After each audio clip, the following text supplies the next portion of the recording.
नमस्कार, अरुणाचल समाचार में आपका स्वागत है। मैं हूं आशा मिमी। आइए बुलेटिन में सबसे पहले देखते हैं मुख्य समाचार।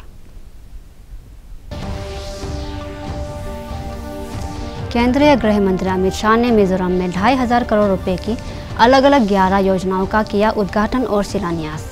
आइजोल में आयोजित कार्यक्रम में कहा, मिजोरम में स्थापित हुई शांति भारत के लोकतंत्र की विजय का है अभूतपूर्व उदाहरण।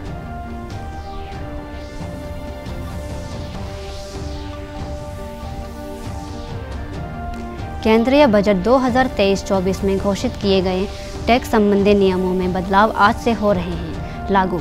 Income tax, custom duty, jewellery से जुड़े हॉलमार्क नियमों, लाइफ इंश्योरेंस, ऑनलाइन गेमिंग, वरिष्ठ नागरिक बचत योजना सहित कई अन्य नियमों में बदलाव आज से होंगे प्रभावी। ड्रग्स के खिलाफ लड़ाई में ईटानगर राजधानी क्षेत्र की पुलिस को मिली बड़ी कामयाबी। नागालैंड के दीमापुर के बड़े ड्रग सप्लायर सहित 21 लोगों को ड्रग्स के कारोबार में शामिल होने के आरोप में किया गया गिरफ्तार। 90 लाख रुपए का हेरोइन जब्त।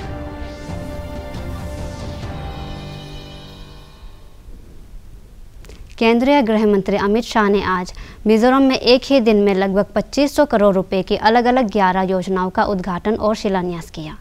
राजधानी आइजोल के लामुअल में आयोजित कार्यक्रम को संबोधित करते हुए केंद्रीय गृह मंत्री ने कहा कि एक ही दिन में 2500 करोड़ रुपए की परियोजनाओं का उद्घाटन और शिलान्यास मिजोरम की जनता के कल्याण के प्रति मोदी सरकार और मिजोरम सरकार की प्रतिबद्धता को दर्शाता है। उन्होंने कहा कि मिजोरम में स्थापित हुई शांति भारत के लोकतंत्र की विजय का अभूतपूर्व उदाहरण है। गृह मंत्री ने कहा कि नॉर्थ ईस्ट में एक समय में हिंसा का बोलबाला था, लेकिन पिछले 9 सालों में मोदी जी के प्रयासों के कारण यहाँ शांति स्थापित हुई है, कनेक्टिविटी बढ़ी है और देश के अन्य हिस्सों जितना ही विकास हुआ है। एक जमाने में यहाँ संघर्ष था, यहाँ पर गोलियां चलती थी, बम गिरते जाते थे। उसी जगह पे जोरामथंगा जी आज यहाँ पर मुख्यमंत्री बने हैं। ये उदाहरण है भारत के लोकतंत्र की सफलता का। और आज मैं पूर्व नॉर्थ ईस्ट में जो थोड़े बहुत भी संगठन संघर्ष का रास्ता अपनाए हैं, उनको अपील करना चाहता हूं कि आइए, मेन स्ट्रीम में आइए, डेमोक्रेटिक प्रोसेस का हिस्सा बनिए और भारत के और नॉर्थ ईस्ट के विकास के अंदर आपका योगदान दीजिए। मिजोरम ये पूरी दुनिया के सामने लोकतंत्र की विजय का एक अभूतपूर्व उदाहरण है। मोदी जी के नेतृत्व में आज पूरा नॉर्थ ईस्ट शांति, स्थिरता और विकास के नए रास्ते पर आगे बढ़ रहा है। एक जमाने में नॉर्थ ईस्ट में उग्रवादी समूहों द्वारा हिंसा थी, रेड, रोड और हवाई संपर्क की कमी थी और डेवलपमेंट का नामो निशान नहीं था। और पिछले 9 साल में मोदी जी के प्रयास से, भारत सरकार के प्रयास से और नॉर्थ ईस्ट की जनता के सहयोग से पूर्वोत्तर में हम शांति ला पाए हैं, कनेक्टिविटी बढ़ाई है और भारत के बाकी हिस्सों जितना ही विकास नॉर्थ ईस्ट में करने में हमें सफलता मिली। भारत सरकार समग्र पूर्वोत्तर को विवाद मुक्त, उग्रवाद मुक्त और शांति से युक्त बनाने का प्रयास कर रहा है। केंद्रीय बजट 2023-24 की घोषणा के बाद टैक्स संबंधी नियमों में कई बदलाव हुए हैं। इन बदलावों का संबंध आम आदमी की जिंदगी से है। टैक्स संबंधी नियमों में हुए बदलाव आज से लागू हो रहे हैं। इससे income tax, custom duty, jewellery से जुड़े हॉलमार्क नियमों, life insurance, online gaming, debt mutual fund, वरिष्ठ नागरिक बचत योजना, सेकेंड हैंड कार खरीदने के नियम और एक्सप्रेसवे पर वसूले जाने टोल टैक्स से जुड़े नियमों पर इसका प्रभाव होगा। कर व्यवस्था का आना, डेट म्यूचुअल फंड के नियमों में बदलाव, कस्टम ड्यूटी में होने वाले बदलाव और इससे प्रोडक्ट्स पर होने वाले असर, एलपीजी सिलेंडरों की नई कीमत जैसे नियम शामिल हैं। तो नई आयकर व्यवस्था, करदाताओं के लिए नई कर व्यवस्था आज से डिफॉल्ट रूप से लागू हो गई है। इससे टैक्स पेयर के टैक्स स्लैब में बदलाव आ गया है। साथ ही 7 लाख तक के आय पर कोई टैक्स का भुगतान नहीं करना पड़ेगा। पुरानी कर व्यवस्था में बने रहने के लिए आयकर विभाग को आवेदन देना होगा। और आपको बता दें कि मानक कटौती पहले जहां 50,000 रुपये तक की मानक कटौती केवल पुरानी कर व्यवस्था में ही रहती थी, अब आज से ये नई कर व्यवस्था में भी लागू हो गई है। इससे दोनों तरह के कर व्यवस्था में करदाताओं को लाभ मिलेगा। जीवन बीमा आज से 5 लाख रुपए से अधिक की बीमा के वार्षिक प्रीमियम आयकर योग्य होंगे। ये नया आयकर नियम यूनिट लिंक्ड इंश्योरेंस प्लान पर लागू नहीं होगा। ऑनलाइन गेमिंग नया वित्तीय वर्ष ऑनलाइन गेमर के लिए भी खास होने वाला है, क्योंकि इसमें एक नई आयकर धारा 115 BBJ को पेश किया गया है। इसके तहत ऑनलाइन गेमिंग से सभी प्रकार की जीत, नकद, वस्तु, वाउचर या कोई अन्य लाभ पर 30% की दर से कर लगेगा। साथ ही ये कर TDS के रूप में लिया जाएगा। डेट म्यूचुअल फंड आज से long term debt mutual fund को टैक्स छूट के दायरे से बाहर कर दिया गया है। साथ ही इस पर इंडेक्सेशन के साथ 20 टैक्स और बिना इंडेक्सेशन के 10% टैक्स जैसे लाभ समाप्त हो गए हैं। यानी कि अब इसे शॉर्ट टर्म टैक्स बेनिफिट के रूप में देखा जाएगा। और वहीं ई गोल्ड रसीद और हॉलमार्क, अब तक अगर आप सोने में निवेश कर रहे थे और मन बना रहे थे कि इसे ई स्वर्ण रसीद में बदलकर टैक्स लाभ उठाएं, तो आपको बता दें कि इस नियम में बड़ा बदलाव हो गया है। अब भौतिक सोने को ई स्वर्ण रसीद में बदलने पर कोई पूंजीगत कर लाभ नहीं मिलेगा। दूसरी तरफ हॉलमार्क से जुड़े नियमों में भी बदलाव आ गया है। आज से 6 अंकों का अल्फा न्यूमेरिक हॉलमार्क ही मान्य होगा और दुकानदारों को इसी मार्क के गहने बेचने की इजाजत दी गई है।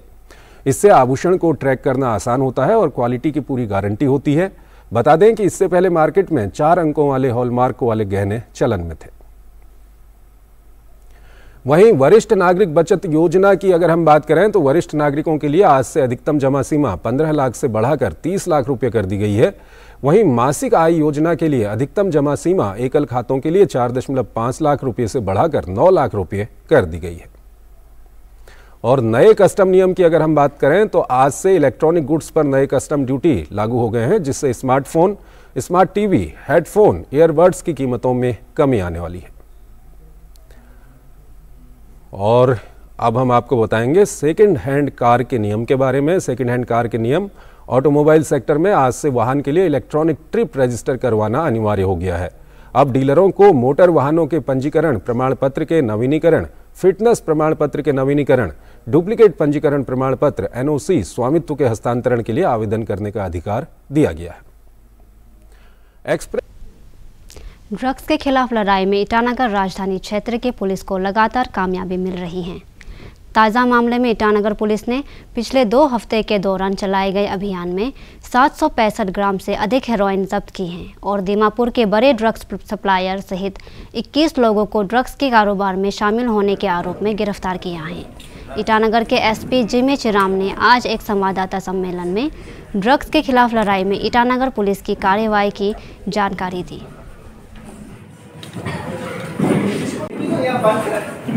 हमने 311 ग्राम्स का एक रिकवरी किया है, जो कि एक कमर्शियल क्वांटिटी रिकवरी है। एंड कैपिटल पुलिस के लिए ये अब तक का पिछले 2 साल जो हमने वॉर ऑन ड्रग्स किया है उसमें सबसे बड़ा रिकवरी है।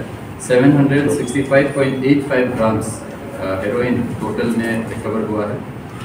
इसका जो फील्ड में जो ग्राउंड में मार्केट वैल्यू है 90 लाख का होगा और टोटल 21 जो पेडलर्स एंड सप्लायर्स हैं उसको हमने अरेस्ट किया। सबसे पहले जो है 22 तारीख को एक केस रजिस्टर हुआ 37/23, जिसमें एक जुम्बा लोया अरेस्ट हुआ और 18.37 ग्राम हेरोइन इसमें रिकवर हुआ। उसी का जो सप्लायर है, सप्लायर के बारे में पता लगा है तो एक सोनू नाम का जो बंदरदुआ में बेस्ड था और एक संजय जो गुंटो में बेस्ड था, इन दोनों के बारे में पता चला। और फर्दर इसी ऑपरेशन के तहत सोनू एलियस मोनीराम दास और उसके साथ रोहित और कुणाल को हमने बंदरदुआ एरिया से अरेस्ट किया और 56.85 ग्राम हेरोइन रिकवर हुआ। टोटल इस केस में 37/23 में 125.28 ग्राम्स हेरोइन रिकवर हुआ है और इसमें टोटल 5 लोग अरेस्ट हुए हैं। जुम्बा लोया, मोनीराम दास, रोहित बोरा, कुणाल छेत्री और विकास बोले। साथ ही साथ हमें और इंटेलिजेंस इनपुट मिल रहा था, जिसमें फर्दर काम करने पे 28 मार्च 28 को पुलिस टीम ने एक आमिर अली अरेस्ट किया, जो कि एक असम बेस्ड ड्रग सप्लायर है, जो जिसको हमने सूट विलेज में अरेस्ट किया। उसके पोजीशन से 114.81 ग्राम सस्पेक्टेड हेरोइन रिकवर भी हुआ है। और उसके साथ ही 2 एक्सम्प्लिसेस देवजीत मिली और हफीजुल इस्लाम को अरेस्ट किया। और पापू हिल में एक केस रजिस्टर हुआ 13/23, जिसमें कि NDPS एक्ट के अलावा बाकी सेक्शंस भी जोड़े हुए। केंद्रीय सूचना और प्रसारण मंत्री अनुराग सिंह ठाकुर ने कहा है कि दुनिया का सबसे खतरनाक वायरस फेक न्यूज़ है और इस पर लगाम लगाने के लिए फैक्ट चेक बहुत महत्वपूर्ण है। भारतीय जनसंचार संस्थान नई दिल्ली में भारतीय सूचना सेवा ग्रुप ए के प्रशिक्षु अधिकारियों ने के समापन समारोह में श्री ठाकुर ने लोकतंत्र को सशक्त बनाने के लिए सभी लोगों तक सही जानकारी पहुंचाने को महत्वपूर्ण बताया। उन्होंने कहा कि बेहतर संचार सरकार और लोगों के बीच दूरी घटाने में महत्वपूर्ण भूमिका निभाता है। इससे लोगों में सरकार के प्रति विश्वास जागता है और निर्णय लेने की प्रक्रिया में उनकी भागीदारी बढ़ती है। केंद्रीय मंत्री ने कहा कि फेक न्यूज़ के युग में लोगों तक सही जानकारी पहुंचाना भारतीय सूचना सेवा के अधिकारियों की जिम्मेदारी है। Understanding of issues so that public discourse is well informed. For this, you have to cultivate both personal and institutional capability and credibility. Fake news, the other virulent virus of our times, can be, should be and must be fought robustly with trustable news.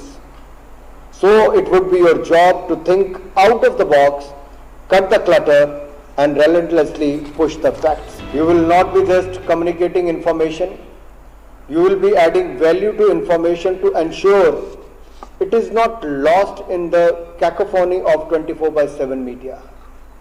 You will be presenting information in a manner to make it sufficiently attractive for media to use it prominently, even on days crowded with the breaking news.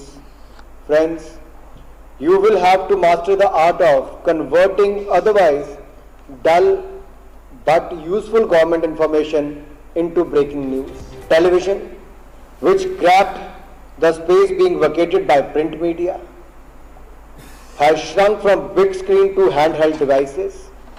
OTT content, often unstructured, has begun to replace structured content offered by television newsrooms. As we move from 5G to 6G, which will be your era, we have to understand the emerging pattern of quest for information and consumption of information. Arunachal Pradesh लोक सेवा आयोग APPSC के under secretary रहे तुम्मी गंगकक की रहस्यमय परिस्थितियों में हुई मौत के मामले की स्वतंत्र और निष्पक्ष जांच एवं तुम्मी गंगकक के परिवार को न्याय दिलाने की मांग को लेकर गालो वेलफेयर सोसाइटी, गालो स्टूडेंट्स यूनियन और तुम्मी गंगकक के परिवार के सदस्यों ने ईटानगर के IG पार्क स्थित टेनिस कोर्ट में आज धरना दिया। Justice for we want justice. Justice. We want justice. Justice for justice for देश भर में अब तक 40,000 से ज़्यादा अमृत सरोवर बनाए जा चुके हैं। ये उपलब्धि पिछले साल अप्रैल में मिशन अमृत सरोवर शुरू होने के बाद 11 महीने की छोटी अवधि में हासिल हुई है। इस मिशन के तहत इस वर्ष 15 अगस्त तक 50,000 अमृत सरोवर बनाने का लक्ष्य है। आज़ादी का अमृत महोत्सव के तहत प्रधानमंत्री नरेंद्र मोदी ने पिछले वर्ष 24 अप्रैल को मिशन अमृत सरोवर की शुरुआत देश के हर जिले में कम से कम 75 अमृत सरोवर के निर्माण और पुनरुद्धार के उद्देश्य से की थी। इसके तहत भारतीय सेना की गजराज कोर ने वेस्ट कामेंग जिले के वांगू गांव में एक सरोवर का पुनरुद्धार कर इसे नया रूप दिया और वांगू की ग्राम समिति को सौंप दिया। अरुणाचल प्रदेश में एनसीसी की 22वीं बटालियन की ओर से पिछले दिनों ईस्ट सियांग जिले के निगलोक स्थित सैनिक स्कूल में एनसीसी कैडेटों को ट्रेनिंग दी गई। इस ट्रेनिंग कैंप में सैनिक स्कूल की कक्षा 9वीं और 10वीं के 113 कैडेटों ने हिस्सा लिया। प्रशिक्षण के दौरान एनसीसी के नॉर्थ ईस्ट रीजन के ग्रुप कमांडर ब्रिगेडियर पीएम बाली, स्थानीय विधायक निनोंग निरिंग सहित कई अन्य लोगों ने कैडेटों को संबोधित किया। Your teachers and your principal, by allowing you to develop, by imparting you quality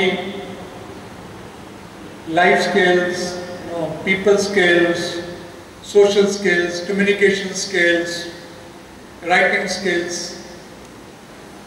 They are contributing to nation building, because the 300 students that are there in Sainik School East Siam,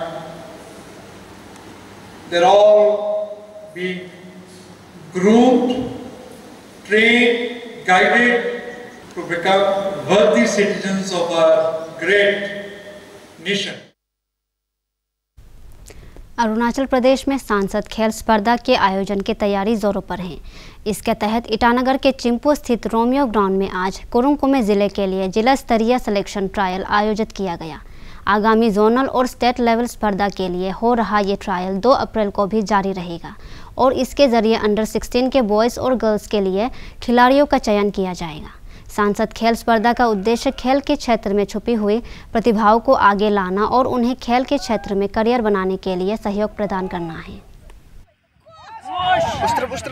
जहाँ जहाँ गाँव में sports activity में, athletic में जो hiding talent छुपा कर रखा है उसको निकलना है स्पोर्ट्स में ना। इसलिए हम चाहता है बड़ा नहीं सोचना है, यहाँ में स्टूडेंट हो, नॉन स्टूडेंट हो। कांग्रेस नेता और पूर्व पत्रकार तासो ग्रायो की हत्या का मामला सुलझा लिया गया है। लोअर सुबनसिरी जिले के पुलिस ने इस मामले में जीरो के हांग गांव के रहने वाले 70 साल के नामी चातुंग को बंदरदेवा इलाके से हत्या के आरोप में गिरफ्तार किया है। लोअर सुबनसिरी के पुलिस अधीक्षक सचिन कुमार सिंघल ने एक प्रेस कॉन्फ्रेंस में बताया कि पुलिस ने हत्या में इस्तेमाल किए गए हथियार सहित कई अन्य सामान आरोपी से जब्त किए हैं। उन्होंने कहा कि मामले की जांच जारी है। मार्च को करीब 8:30 बजे के आसपास एक बड़ा अनफॉर्चुनेट इंसिडेंट हुआ जिसमें Taso Grayo was stabbed by some unknown person और हमें ये रात को लेट नाइट को एक खबर मिली 23 तारीख को करीब 2 बजे के आसपास, 1:30 से 2 बजे के आसपास। तो उसके बाद आर ओसी इंचार्ज आगे लोडर और उनकी team they visited the hospital और हमने फिर सेम डे पे केस को रजिस्टर किया गया। तो इस केस की सेंसिटिविटी और सीरियसनेस को देखते हुए we constituted a special investigation team. Locations के सीसीटीवी फुटेजेस निकाले गए, सीडीआर एनालिसिस किया गया, वो अभी भी कंटिन्यू है, चल रहा है वो काम। हमने डम डाटा भी उठाया, उसका भी एनालिसिस गोइंग ऑन है। Finally yesterday we arrested the main accused, we apprehended the main accused जिसका नाम है नामी चाटुंग, आई एम फ्रॉम बंदरदेवा। और उसमें बंदरदेवा पुलिस ने भी प्रधानमंत्री नरेंद्र मोदी डीडी न्यूज़ पर हर महीने के आखिरी रविवार को मन की बात कार्यक्रम के जरिए करोड़ों लोगों से सीधे जुड़ते हैं। 3 अक्टूबर 2014 को पहली बार पीएम मोदी ने जनता से मन की बात साझा की थी। अप्रैल में 100वीं कड़ी के साथ ये सिलसिला जारी रहेगा। हम आपको दिखा रहे हैं कुछ चुनिंदा अंश। 27 अगस्त 2017 को मन की बात कार्यक्रम में प्रधानमंत्री ने जीवन में खेल के महत्व पर चर्चा की और देश में खेल संस्कृति को बढ़ावा देने का आह्वान किया।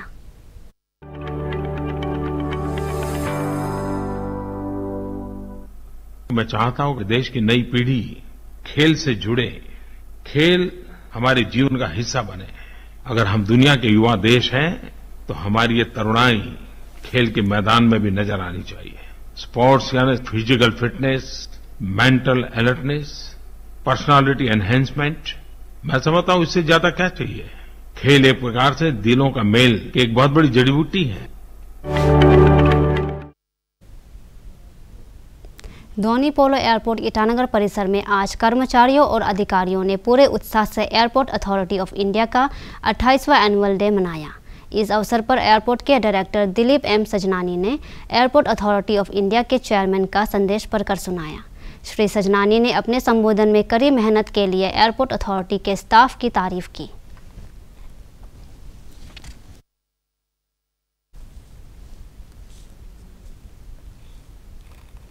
अपर सुबनसिरी जिले के दापोरिजो टाउनशिप में team miss Mopin golden jubilee celebration की ओर से शुक्रवार को स्वच्छता और हाइजीन पर जागरूकता अभियान का आयोजन किया गया। जागरूकता अभियान के दौरान मिस मोपिन प्रतियोगिता के प्रतिभागियों ने नुक्कड़ नाटक का प्रदर्शन किया। दुनिया वालों बुरी नजर ना हम पे डालो, चाहे जितना जोर लगा लो सबसे आगे होंगे। सुनो गौर से दुनिया वालों बुरी नजर ना हम पे डालो, चाहे जितना। राज्य के वन एवं पर्यावरण मंत्री मामा नातुंग ने सोशल मीडिया पर दालिया नस्सी नाम का एक पारंपरिक निशी डांस शेयर किया है। वीडियो में वो खुद दालिया नस्सी डांस करते दिख रहे हैं। वीडियो शेयर करते हुए मामा नातुंग ने युवाओं से इंडिजिनियस परंपराओं और संस्कृति के संरक्षण की अपील की।